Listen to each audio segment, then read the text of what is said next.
guys, na magluluto tayo ng adobong sitaw. So ito na po ang ating kailangan sa pagluluto. Ito po ay baboy at ito naman po ay sitaw. Ito ay sibuyas, ito ay bawang at ito ay toyo, mantika, tapos oyster sauce, tapos magic sarap. So po, nagpainit po tayo ng mantika at naglagay po tayo ng bawang. Tapos haluin po natin. Tapos mawala po ang kulay niya. At tapos po, ilagay na po natin ang baboy.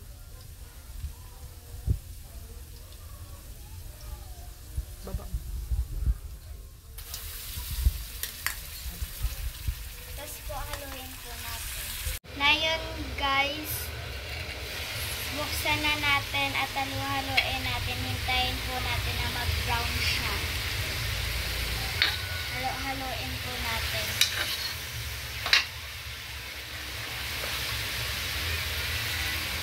Hintayin nila.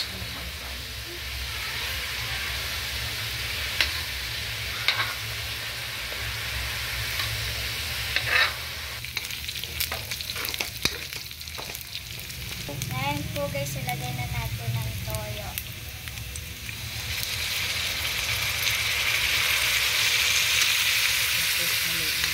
Tapos po haluin natin.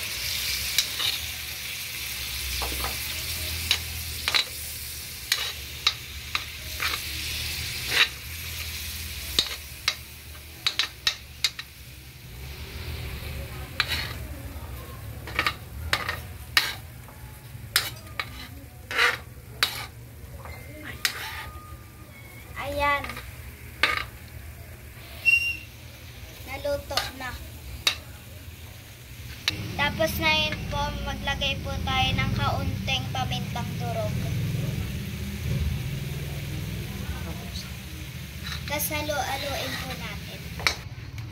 Ngayon guys, buksan na natin at tikman natin.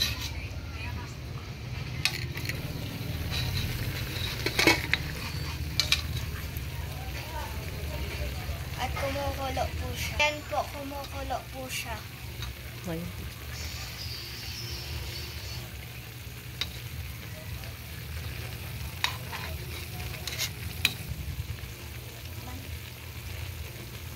Wow, mabango na. At na yun guys, tikman na natin.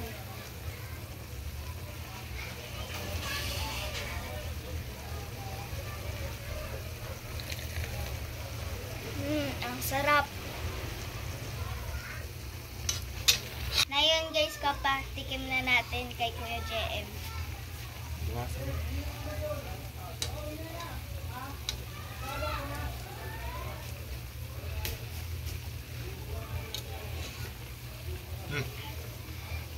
Sarap.